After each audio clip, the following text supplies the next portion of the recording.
Hello বন্ধুরা, সবাইকে শুভরাত্রি বলতে চলে এলাম রোজকারের মতো।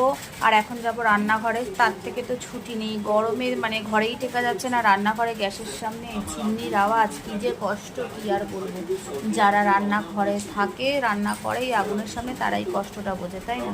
তো যাই হোক, সে আর বলে কী হবে, যেতে তো হবেই রাতের খাবার বানাতে। আর আমার তো দেরি করেই খাবার বানাই। আর মিষ্টিকে দেখো, সিঁদুর পড়েছে, দেখেছো? আমি সিঁদুর পড়েছি তাই মিষ্টি সিঁদুর পড়েছে, আমি লাল টিপ পড়েছি তাই মিষ্টি লাল টিপ পড়েছে, দেখো।